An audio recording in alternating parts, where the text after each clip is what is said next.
To anyone who thought the age of steam was over, a visit to China would come as something of a surprise. The People's Republic is now the last country in the world to use the steam locomotive as a prime source of power on its mainline railways.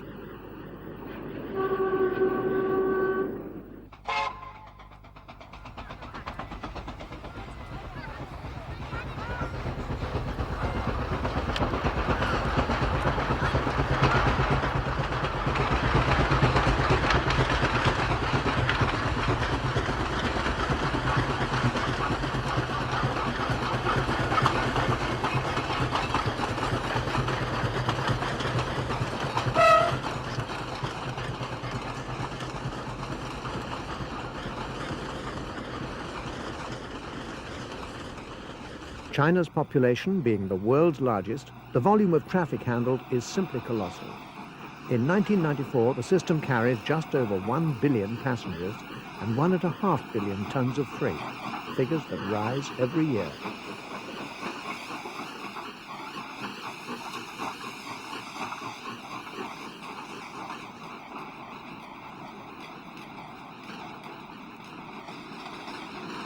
Modern traction is now responsible for long-haul passenger work, but the old iron horse still plays its part in the massive task of shifting the freight, accounting for about 20% of the traffic. For sheer power, the steam engine is hard to beat, as the length of this freight train shows.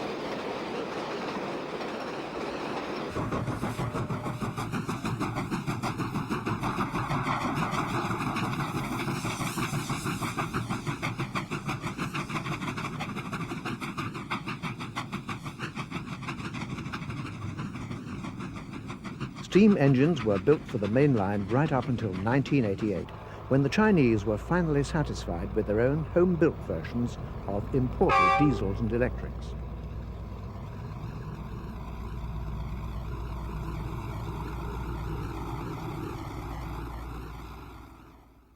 Local shunting, traditional domain of the superannuated steam loco, is now increasingly in the hands of Chinese-built diesels. This old loco, being shunted off for scrap, had worked in the Harbin area in the northeast since the 1930s.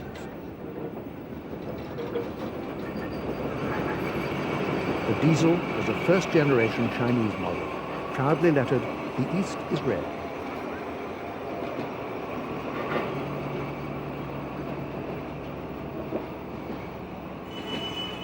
China's railway manufacturing industry is now completely modernized, and turns out diesel and electric locomotives in great numbers. But the rate of production only just keeps ahead of the demand. All over the country, brand new railway routes are constantly being opened up, and this is where most of the new engines go. The network is growing at the rate of about 1,000 kilometers a year, and is expected to reach 70,000 by the turn of the century. Existing main lines, which still have the facilities for steam operation, such as water columns, coal bunkers and turntables, have therefore been slow to change.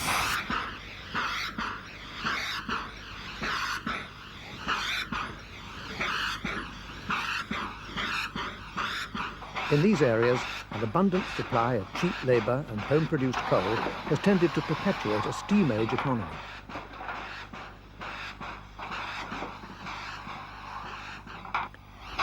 Being serviced here is a JS or construction class loco, built as recently as 1983 and still used on passenger service around Baotou in Inner Mongolia.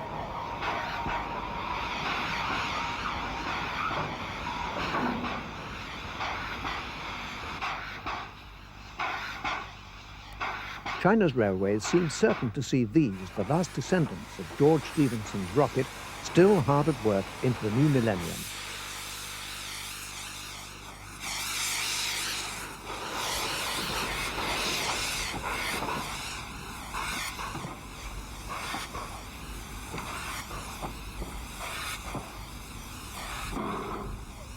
We travelled to China in January 1995, a place on record the world's last stronghold of mainline steam, starting in a place of special significance for fans of the steam locomotive, the industrial and mining city of Tangshan, 160 miles east of Beijing. we received an official welcome from the charming Mrs. Ji Hongying of the China International Travel Service. 欢迎你来唐山，欢迎你来中国。You're welcome to Tangshan. You're welcome to China. Mrs. Ying proudly showed us how the city had been rebuilt since the great earthquake of 1976 and took us to visit one restored factory in particular, the railway rolling stock plant. We are approaching the Tangshan steam locomotive and rolling stock plant. This plant is divided into 4 workshops. The old plant only produces the steam locomotives.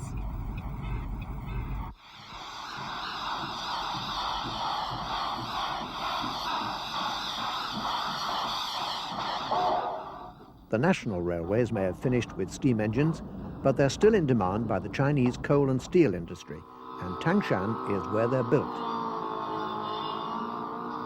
Barely 1 a month now, but the production line is still rolling just about. This is the last place in the world where the traditional skills of pattern maker, welder, boiler maker and wheelwright still come together to produce the steam locomotive. When mainline steam construction for China Rail ceased in 1988, plans were drawn up to phase out industrial steam as well. The last loco was scheduled to leave the works in the summer of 1990. But the government's new economic policies gave regional industry chiefs more freedom of choice. Many of them found the advantages of low unit cost and simple maintenance still favoured steam and continued to place orders. So the plan to phase out steam was deferred, and 6 years later, production was still underway. The Tangshan product is a powerful and economical freight hauler known as the SY class. This stands for aiming high, typical of the upbeat slogans used to designate Chinese locomotives. Less than a mile from the factory is the Tangshan Coal Mine Railway, a faithful customer for SY locomotives.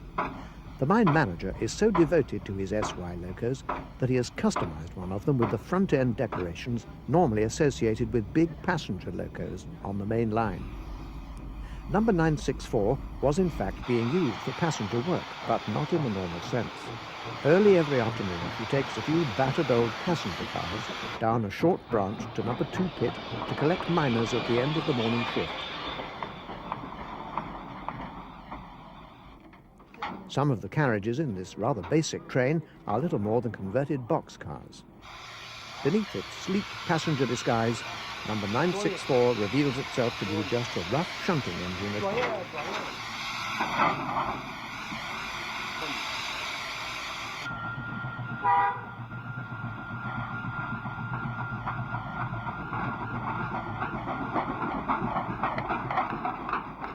After a plainer, less pretentious SY loco passes by on a freight, the passenger train is clear to leave.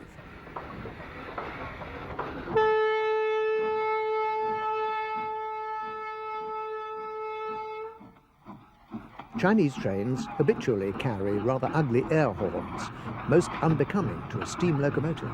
But the steam whistles remain fitted to all locos, and the drivers use both forms of warning at random.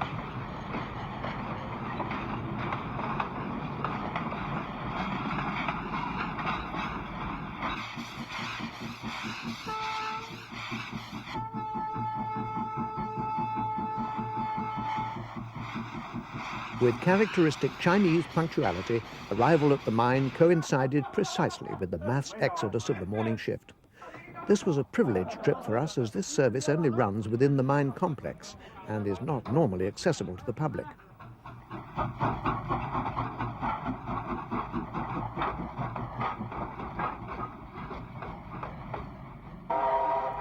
The miners too were privileged, not only by virtue of having their own private train, but because they're paid 3 times the rate of the average Chinese worker, owing to the dangers they face in this earthquake-prone area. Running to catch the train was one of China's little generals, the spoilt sons of Chinese city families, limited by decree to 1 child.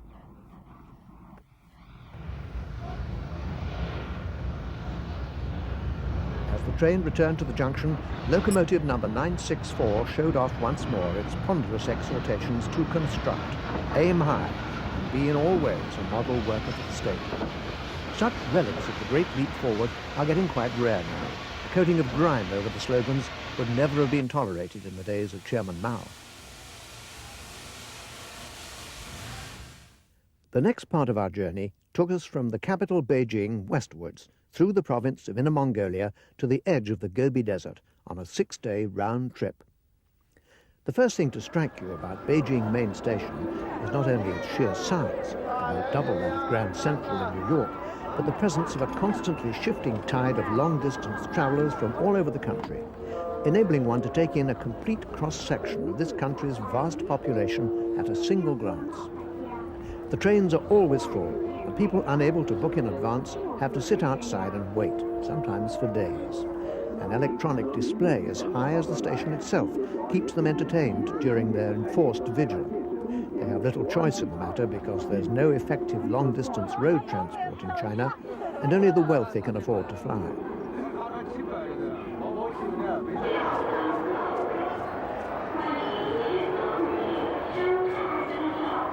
Such is the pressure on Beijing Central that some long-distance trains have to terminate in the suburbs for sheer lack of space, both for the trains and the waiting passengers.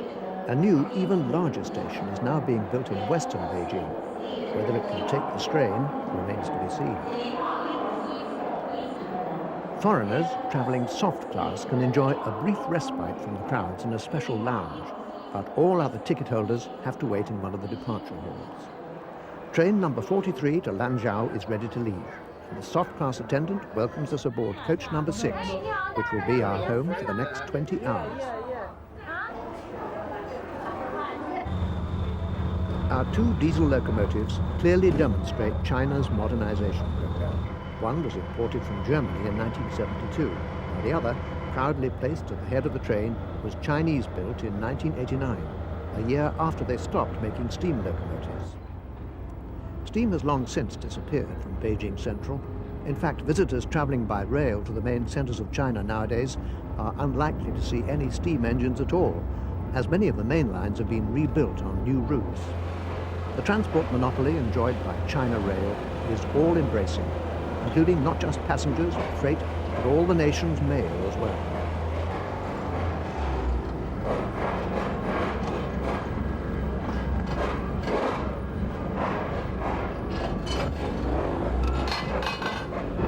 Triumphal music is usually played when expresses leave important stations, underscoring the achievement of Red China's revolution in bringing transport to the masses.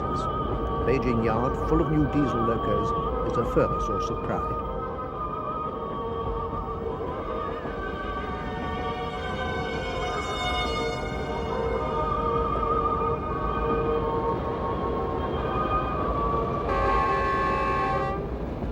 West of Beijing, the line soon climbs towards the mountains of Mongolia.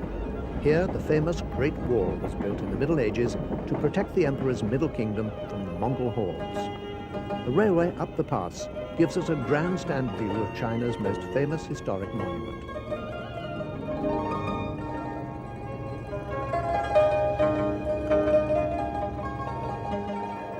The abandoned tunnels from an old alignment show how China is constantly improving her railways. The track stops in the dead-end mountain station of Qinglong Goyao, which rather picturesquely translates as Green Dragon Bridge.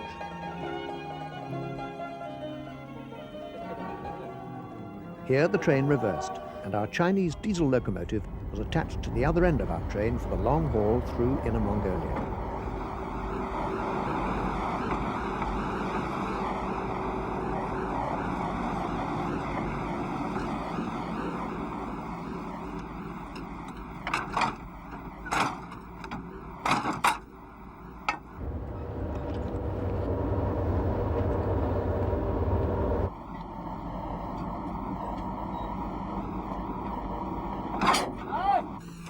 The station catering lady having completed her duties, the train was now ready to leave.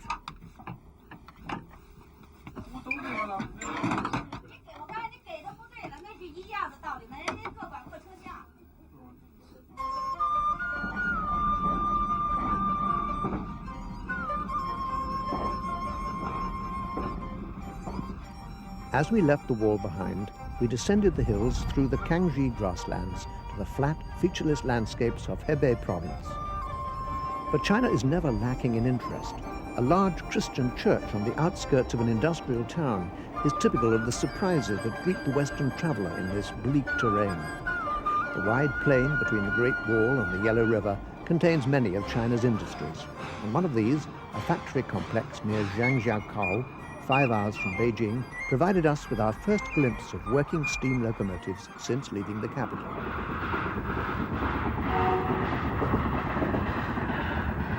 This was the JF-class locomotive, a Chinese copy of an American type supplied to the Manchurian Railway from 1918 through to the 1930s, and dubbed the Mikado after the first one was supplied to Imperial Japan in 1897.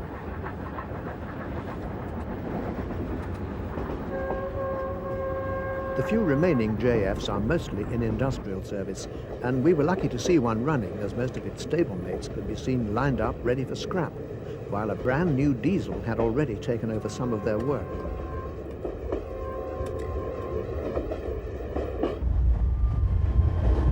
Towards evening, we headed towards the province of Inner Mongolia, one of China's semi-autonomous regions. The largest city in the province is Baotou, a major industrial centre which was the original destination of this railway, which opened in 1923.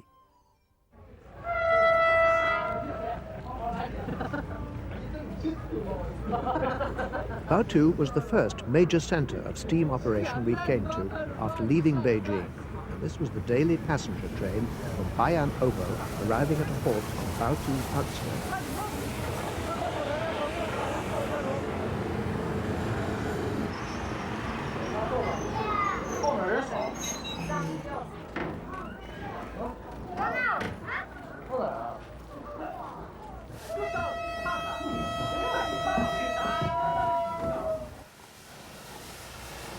Like most of China's remaining steam trains, this was powered by a locomotive of the ubiquitous QJ, or Advanced Forward class.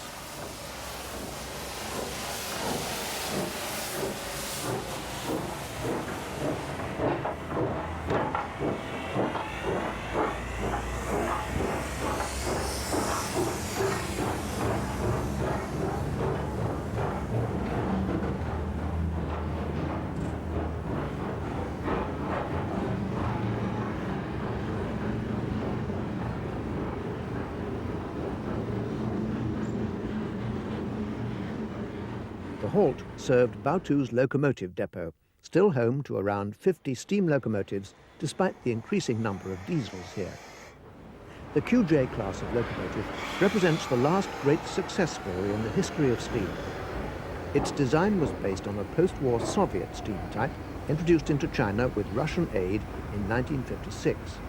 Construction lasted 30 years, and over 4,500 of them were built, the last ones as recently as 1987.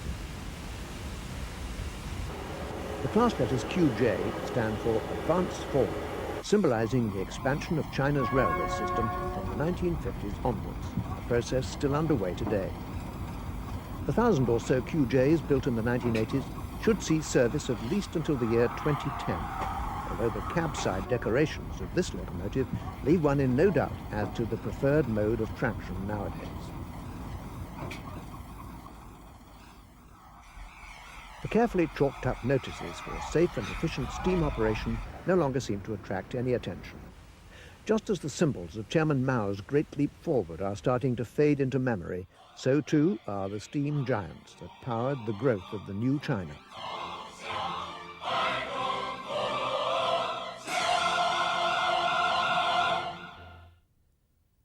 Beside the depot is the so-called Baotou Locomotive Museum. Not quite what a Westerner would understand by the term, but at least this small collection appears to have been saved from the scrapyard. The large 10-coupled loco is another relic of the old Sino-Soviet alliance, the Russian FD, or Felix Dzerzhinsky class, built in the 1930s. By 1955, the FDs had become redundant due to electrification, enabling Russia to sell 1,200 of them to the Chinese. Despite their age, the FDs gave good service in China and were used until the early 1980s.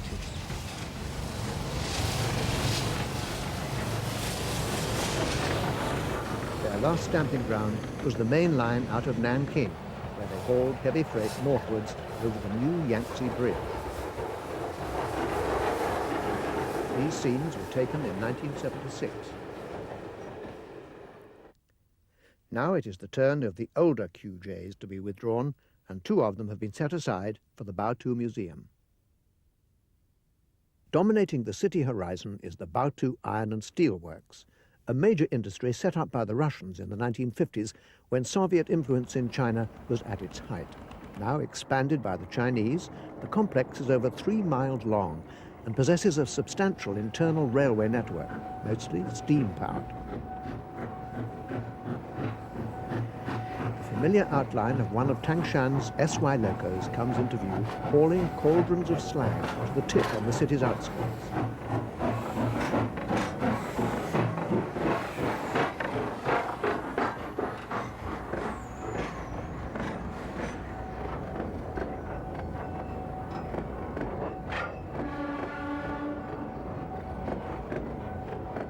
Much of the steelyard track has very sharp curves, necessitating a locomotive with a short coupled wheelbase, hence the use of this handsome American-style prairie type designated the YJ class. This Chinese-built engine dated from 1959.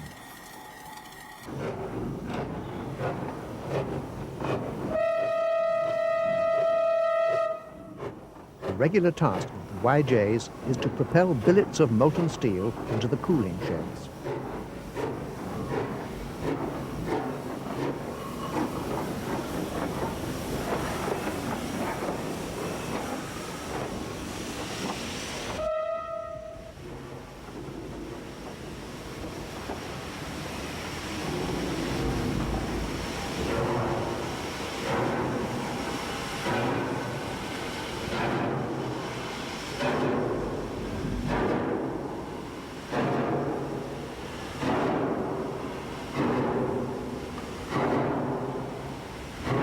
When Baotou's iron and steel factory was set up, the Soviet aid package included the development of iron ore mines at Bayan Obo, about 100 miles due north towards Mongolia, and, of course, a brand new railway to connect the two.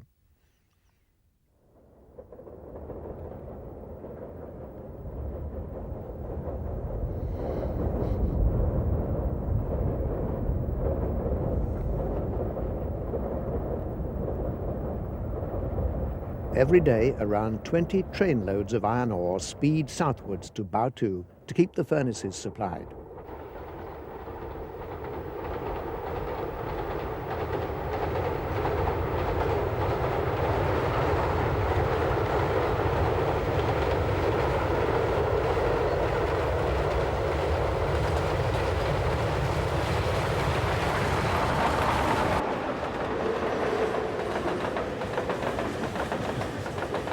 The mining region is out of bounds to foreigners, but we were allowed about 10 kilometers out of Baotou, far enough to get an impression of the rugged scenery traversed by this intensively used branch line.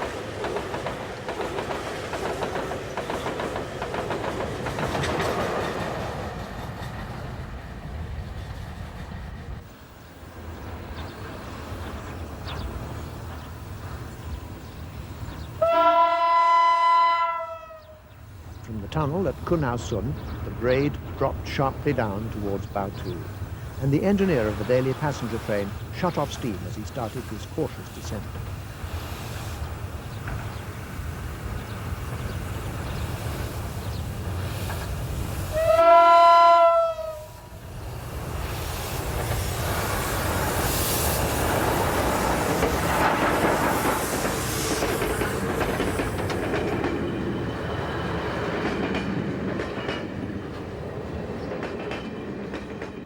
This busy single-track line hardly has enough capacity to accommodate a passenger service.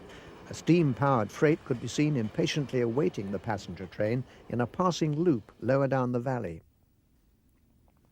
This ridge above the tunnel is ideal for the video buff. Offering a grandstand view of steam operations on this scenic line, it deservedly gains a high rating among visiting train watchers in China.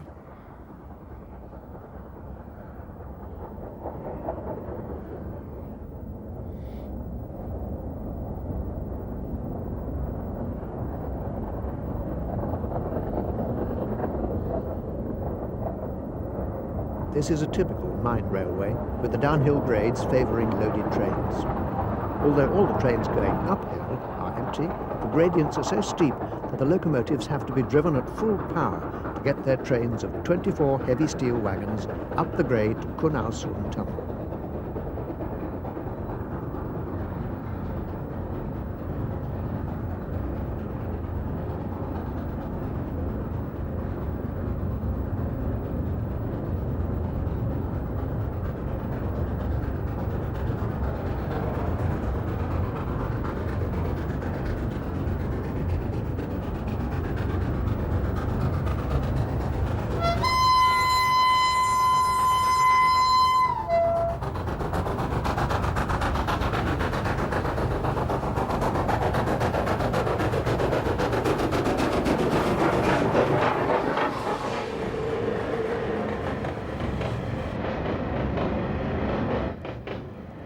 When the line was built, it was intended to electrify it to increase its capacity, but the iron ore being carried was of poor quality, suitable only for the low-grade Chinese industrial products envisaged by the Soviets. The expansion of Baotou steelworks in recent years has been in the production of high-quality steels for which Bayan Obo's ore is unsuitable. Iron ore of a better grade is now obtained elsewhere, so the demand for Bayan Obo's low-grade ore, although still substantial, has stagnated at levels easily handled by a single-track railway. The wide bridges and tunnels have never carried the double track for which they were built, and the electrification poles remain unused after more than 30 years. So the Bayan Obo Railway remains a stronghold of steam, with the big QJs exerting all of their 63,000 pounds of tractive effort up the steep grades.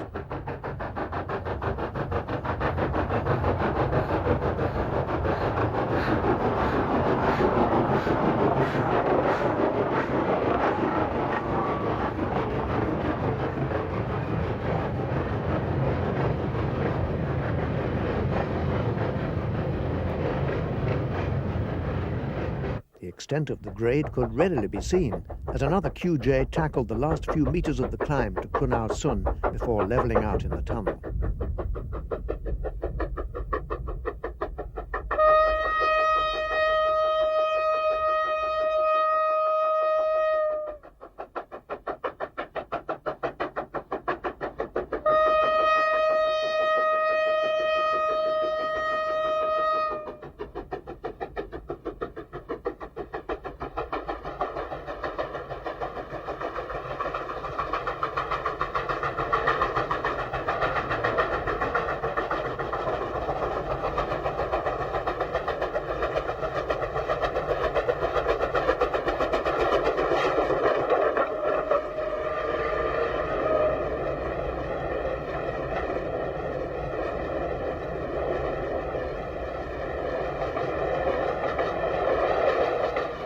Past Kunao-Sun's frozen lake, the QJ continued on its 3-hour trip through the mountains of Inner Mongolia to Bayan Obo.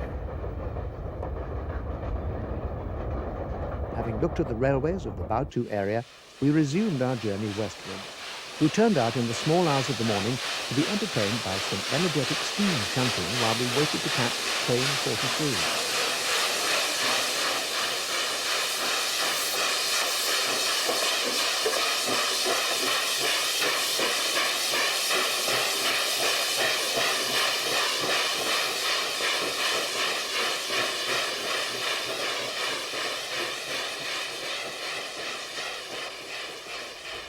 Dawn broke over the barren plains of Inner Mongolia, silhouetting some more of the grim smokestack industries that have developed in this area, which was almost uninhabited before the coming of the railway in 1958.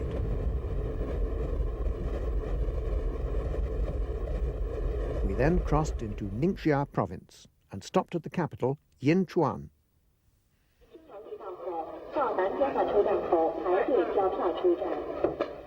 As usual, train number 43 was besieged by travellers, most of them workers in these remote industrial regions who come from the west and for whom the railway is the only way to travel home.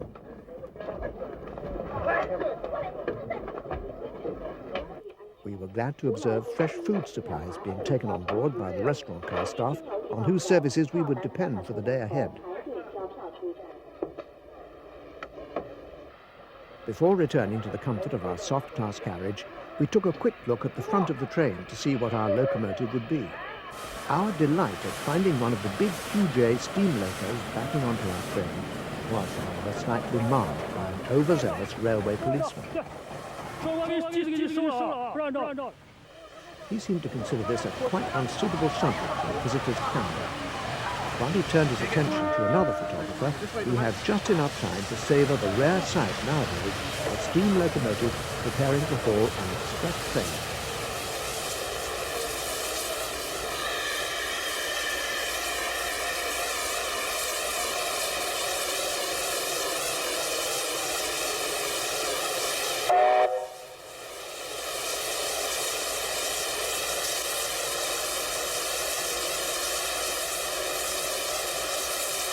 When the official hand obscured our view once more, it really was time to head for the soft class. Photography isn't usually such a problem. It turned out we hadn't noticed an army depot next to the station.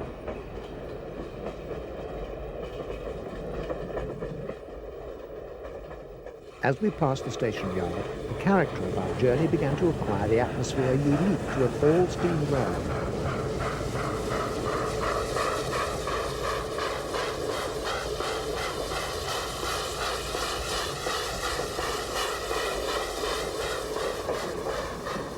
This was the last place left in the world where a passenger on an express train could view the countryside through those once familiar wisps of steam passing the window. On this single-track main line, there was a loop every 10 kilometers or so, and at each one, a steam freight train was held waiting for our express to pass.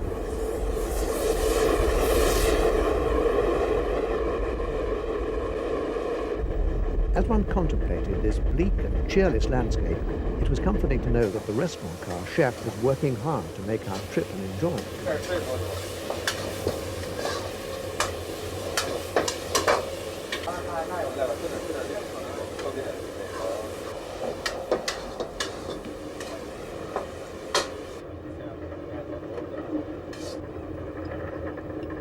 One could certainly not accuse China Rail of abusing their virtual monopoly over land transport. A good selection of freshly cooked traditional Chinese food is promptly served in a well-appointed dining car. However, it well behoved the traveller to acquire some basic skills in the use of chopsticks. Each course seemed to be punctuated by the passage of yet another steam train, a gastronomic paradise for the railway. Needless to say, such mundane sights were of no interest to the train staff, taking one of their periodic breaks in a continuous 6-day shift.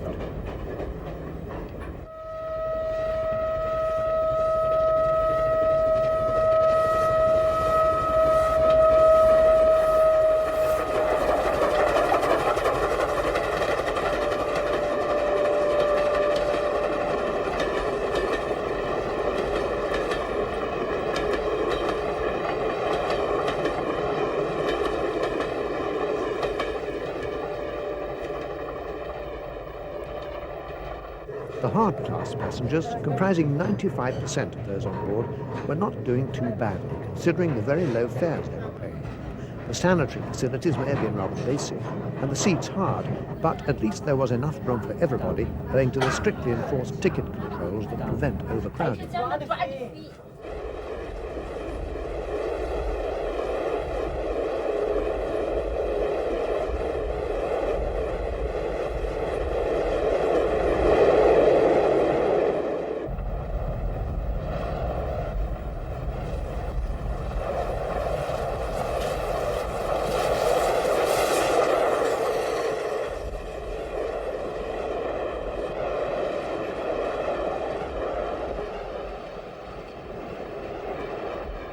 Our journey took us to Zhongwei, second largest city in Ningxia province on the edge of the Great Gobi Desert. It was once a garrison town on the frontier of the old Middle Kingdom, protected by a section of the Great Wall that is now a barely discernible ruin. The impetus of the Red Revolution to open up the country in the 1950s brought about the extension of the railway from Baotou to the western interior, and Zhongwei was one of several places that were transformed from desolate outposts to thriving cities in just a few years. Not surprisingly, in contrast to other parts of China, Chairman Mao is still revered here, and his statue will doubtless have pride of place for many years to come in a modern city that owes its very existence to Mao's policies. Zhongwei's isolation is still reflected in an almost complete lack of motor vehicles. The absence of an effective road network in China's interior makes possession of a motor car a poor proposition for the average city dweller here, even if he could afford one. A bicycle, easily transported by rail, reigns supreme in pollution-free Zhongwei, whose worst environmental problem seems to be a clutter of bikes around the old Ming Gateway. Using as a base the newly refurbished Zhongwei Hotel, we set out at dawn across the floodplains of the Yellow River just to the east of the city to take a line-side view of the all-steam main line on which we'd arrived the day before.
It is not only the towns that have benefited from the railway here.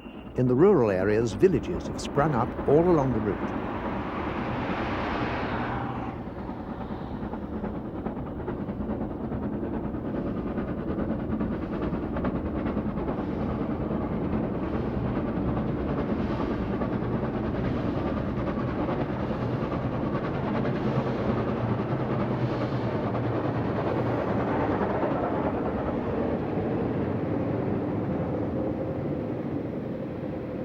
The constant rumble of passing trains, far from being considered a nuisance, is positively welcomed by the villagers of Huangyangwang.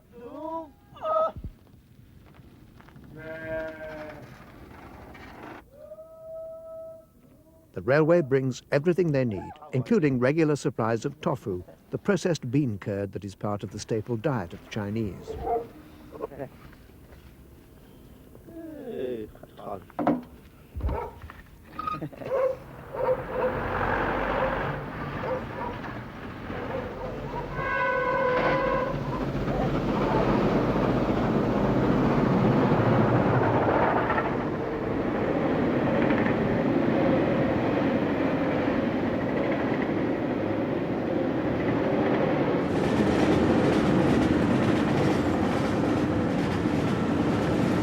A small country station with just one passenger train a day forms a railhead for miles around and becomes a gateway to the rest of China.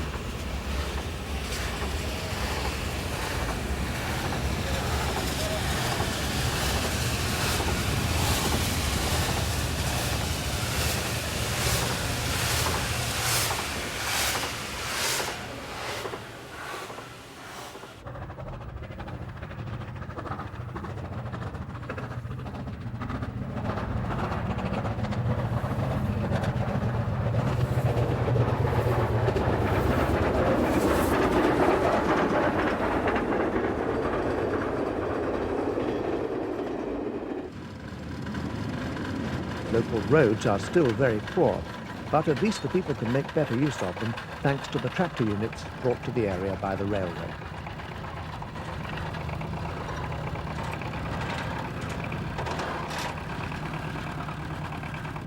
This 1950s model Chinese lorry, once the only transport in the region, still finds employment taking coal to the nearest railway siding from small mines in the surrounding hills.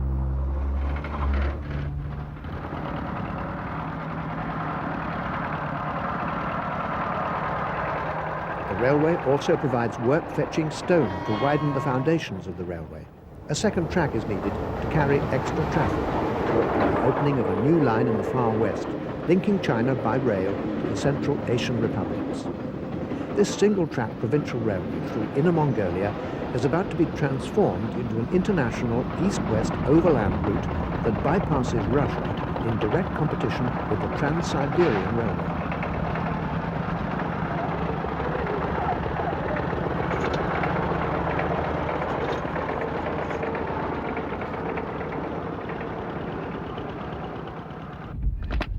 Villages provide manpower for the track gangs, always kept busy with the upkeep of this line, now being operated at maximum capacity.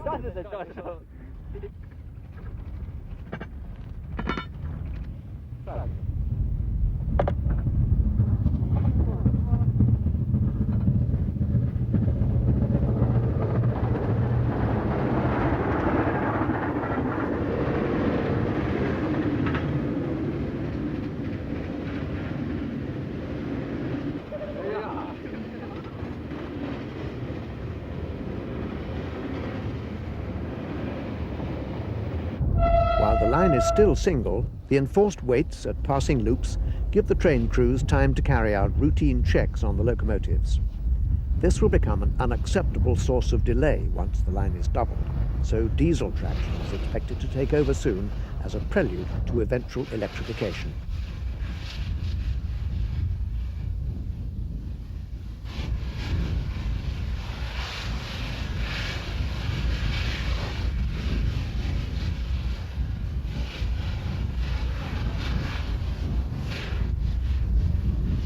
But for the time being, the old routines are followed. This includes blowing down, an essential procedure in areas where the water has a high calcium content. High-pressure steam is used to blow out limescale and other impurities before they harden and cause poor steaming by clogging up the boiler tubes. This potentially life-threatening procedure can be safely viewed at close quarters, provided there is a boiler with a second outlet just in front of the fireworks.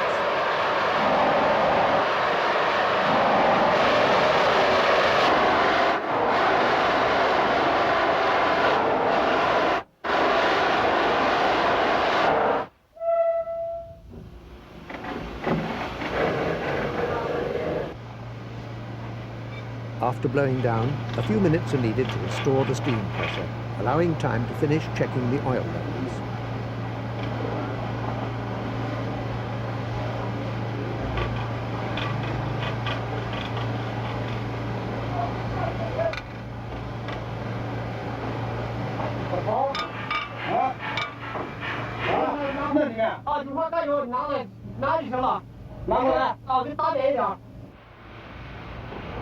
We were invited in the cab of 6617, just in time to see passenger train 43 from Yinchuan rushing by on its non-stop run to Zhongwei.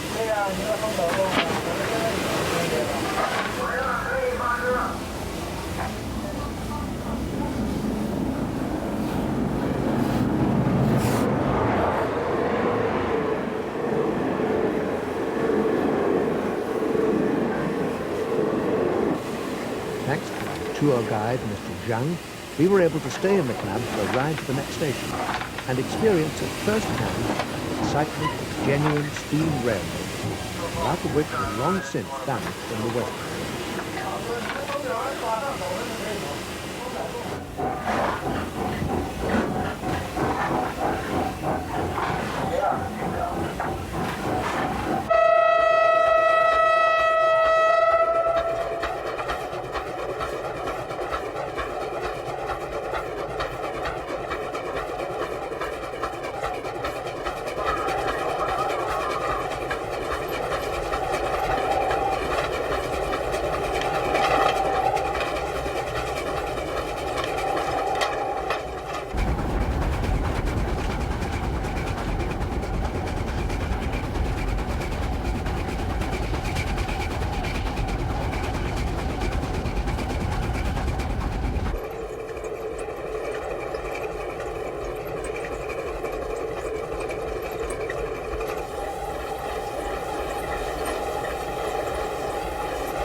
trains heading for the steeper parts of the route approaching the Gobi Plateau needed 2 locomotives to make the grade.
Due to a lack of water, this mountain desert region is largely uninhabited. Not even the coming of the railway could bring any life to this place. When the line was built, a constant problem was the formation of sandbanks right across the tracks. This was solved by laying grass matting over the sand dunes in the area of the railway, encouraging just enough natural growth to keep the surface stable. Rail fans from all around the world converged on this remote spot in the last years of steam, drawn by the seemingly endless procession of double-headed trains toiling up the horseshoe curves en route to China's far west.